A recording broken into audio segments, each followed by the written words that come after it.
What's going on, everybody? Jhow here, and in this Diablo 3 video we're going to cover a Barbarian build for the newfound Whirlwind setup that has made a resurgence. Now, a lot of it's going to look familiar, but a couple of the skills are actually going to be a little bit different. I'm going to go over how some of this works. We're going to cover the skills and the gear and everything you need to know to make this work. So without further ado, let's get into the skills. Alright, so while there's some other builds out there, you might have that taste to go Whirlwind all over again. And it's been a while since it's kind of been in the meta, but this on the PTR actually didn't do too shabby. And again, there's some other stuff out there, but this is kind of a newfangled way to go at the Whirlwind build.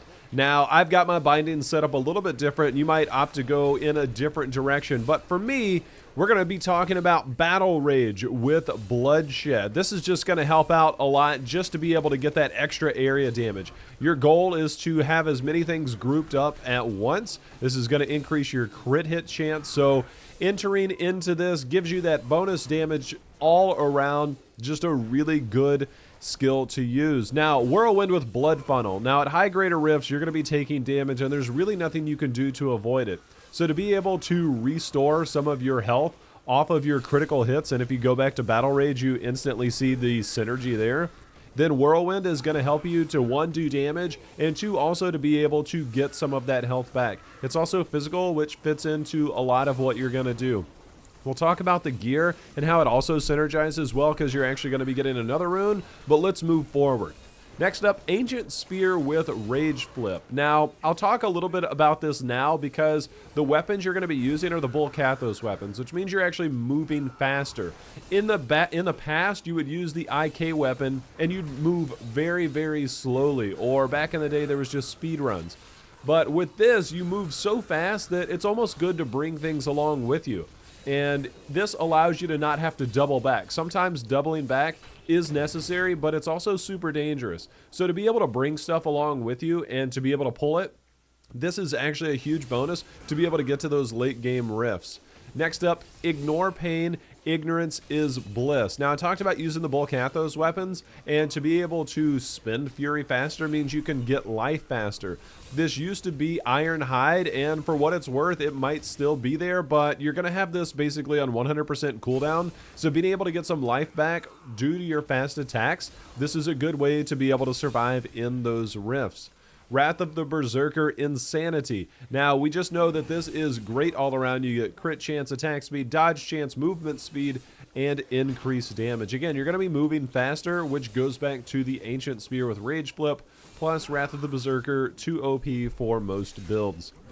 Next up, Threatening with Demoralize. Now, this might actually sound a little bit off, because Falter used to be the way to go. But again, trying to pull things along with you just by using your Ancient Spear isn't always going to be necessarily the best option. So what you can do is you can grab things around you.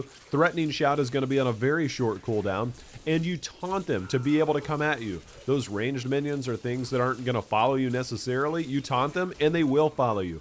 Now, the whole thing to this is you're going to be using Whirlwind. Now, Whirlwind with Blood Funnel is fine, but we'll look ahead real briefly in the fact that you're using the Wrath of the Waste set, which is going to be utilizing the Whirlwind with the Dust Devils, and it generates tornadoes in your wake. So you want to be able to do damage to things that are trailing behind you, things that you've passed already, and you want them to continue to follow you. So bringing Ancient Spear Rage Flip to get them into your melee range and taunting things to follow you, they're going to be getting hit by those tornadoes. And that's really the synergy in how this build works. It's a little bit of a change, and on the PTR it was pushing the high 90s in the greater rifts, so it's not too shabby.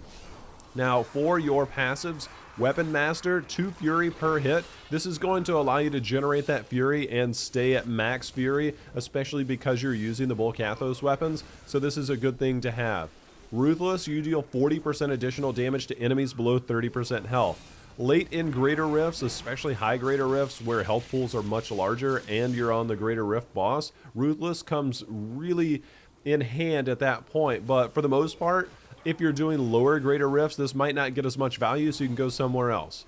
Now, speaking of staying at max Fury, Berserker Rage, you deal 25% additional damage near max Fury. If you go back to the Weapons Master side of things, you want to make sure you're at near or max Fury in this case, then you instantly get 25% extra damage. A clear-cut choice there. Lastly, Boon of Bull Kathos. This says Wrath of the Berserker is cooled down by 30 seconds. Because you want to have 100% uptime on that to be able to get all the benefits of Wrath of the Berserker. Remember, crit hit chance functions with your blood funnel and things like that to be able to crit and get something back. You get the attack speed, you get the dodge, the movement speed, and the bonus damage. This is just too much to pass up. You mix it with some cooldown reduction on your gear, and you've got your uptime. Alright, so now we'll look at the gear, and we'll start with the Bull Kathos weapons. And the 2-set bonus, you increase your Fury generation by 10, and during Whirlwind, you gain 30% increased attack speed and movement speed. As I said, you're going to be moving faster just because of your skills in your gear, and so you need to be able to bring things along with you. This is why a lot of that comes in. Now, key things about the weapons is that it's 100% vital that you get 10% cooldown reduction on both weapons. If you want to be able to have 100% time on Wrath of the Berserker, which you 100% need, then you need this. You'll also have 100% uptime on your Ignore Pain, and you'll also be able to really have short cooldowns on that Threatening Shout to bring things along with you. So all around, just really good synergy, and you need to make sure you have that cooldown reduction. If you can get the area damage as well, of course with the socket, that's 100% necessary as well. If you can get area damage, that's also really good, because again, you're going to have as many monsters grouped up on you as you can, trailing in your wake, and doing that area damage. Now, when we look at other items, Pride of Cassius is another key item to use. To be able to increase the duration of Ignore Pain is going to help out a lot. I talked about the high cooldown reduction, but you still need a little bit of extra to go along with this. And Pride of Cassius fits that role to be able to get you that extra time on your Ignore Pain to be able to keep that up at 100% uptime. As far as the jewelry goes, you're actually going to be going a little bit different. There's no set bonuses that you're going to look at. Convention of Elements is just going to be there for the damage buff. It's just a really strong ring, and a lot of people run this. On the other side, Obsidian Ring of the Zodiac. Now, this is going to be really key, again, for that cooldown reduction. If you can get this with attack speed, crit chance, cooldown reduction, and then have that socket, which you need for a legendary gem, this works really well. Now, this says reduce the remaining cooldown of one of your skills by 1 second when you hit with a resource spending attack. Remember, this is one skill at a time when you hit. So if you're spamming things that are activated, but they're off cooldown, and you're spamming the button and you're not keeping an eye on other skills that need that extra 1 second cooldown, then you might be doing a disservice. So remember that when you're playing with the Obsidian Ring of the Zodiac, that if, say, Ignore Pain is still active, but you're able to use it again, you might not want to use it right away. Then you need to wait and time it. It's a little bit of a balance, and it takes some getting used to, but to min-max the Obsidian Ring of the Zodiac, you might want to keep an eye on that. For your amulet, the Eye of Etlich is a pretty good item to have. Now, there's nothing that really stands out about this except for the secondary, and it's not a legendary affix, but the secondary will always have reduced damage from ranged attacks, and this can be anywhere between 30 to 35%. So that's actually a pretty key item to have. If you can get physical skill damage, crit chance, and a socket, that's awesome. To be able to at least get the socket and then some sort of semblance of that is not too shabby. If you can't get all that, having some type of crit and strength can do really well there. Now, when it comes to your bracers, there's not a lot of great options, but your number one option is going to be Ancient Parthen Defenders, just because each stunned enemy will have some type of damage reduction. So within 25 yards reduces your damage taken by anywhere between 9 to 12%. Now, you're not going to do a ton of this, and to be able to use your spear and things like that will help, but this is going to be your best option. Trying to get physical skill damage, crit chance, and then of course strength and vitality will be key to make that at its most effective. Now, when we talk about the set bonus, the Wrath of the Waste set, I actually alluded to this a little bit during the skills. Increase the damage per second of rend, it's useless. The 4-piece bonus, during Whirlwind, you gain 50% damage reduction and your applied rends. Ignore that, but the 50% damage reduction means that you're going to be in Whirlwind basically 100% of the time.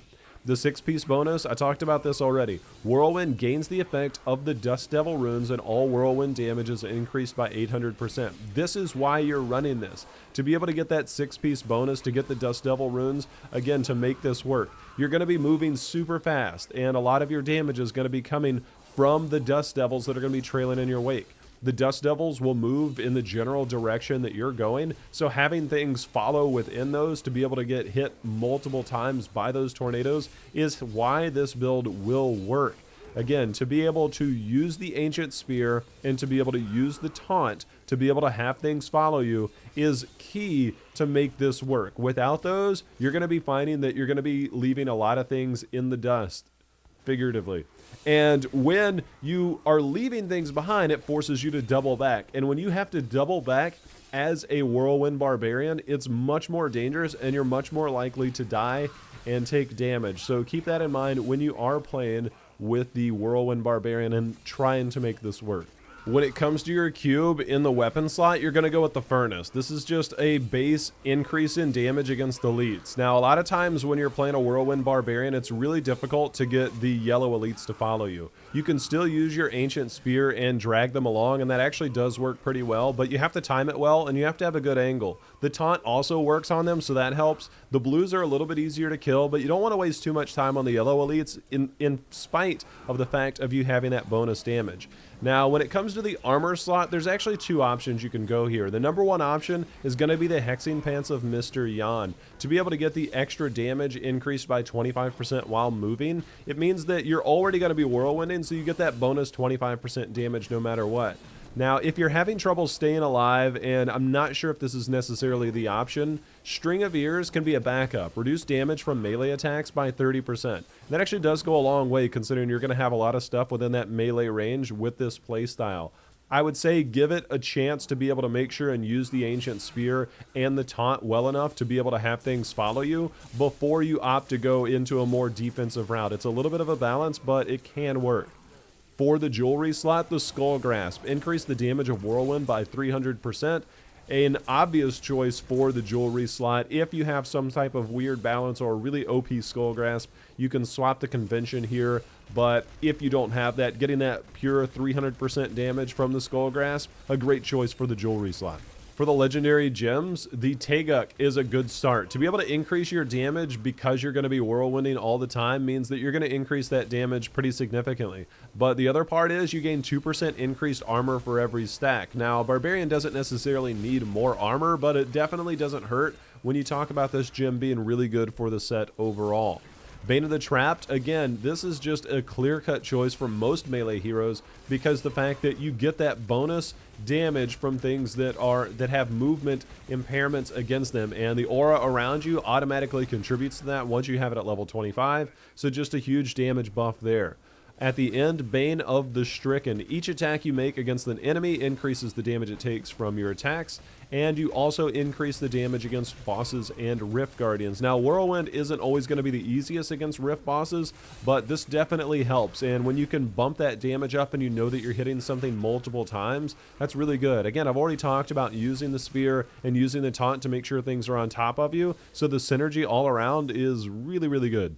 So that's going to do it for this Barbarian Whirlwind guide in patch 2.4.3 and Season 9. A bit of a twist from an old school build. Let me know in the comments what you thought. Also, be sure and check out these other videos. And if you're looking for more Diablo 3 and other gaming content in the future, be sure and subscribe. As always, I appreciate you guys watching. Till next time, happy hunting. See you again.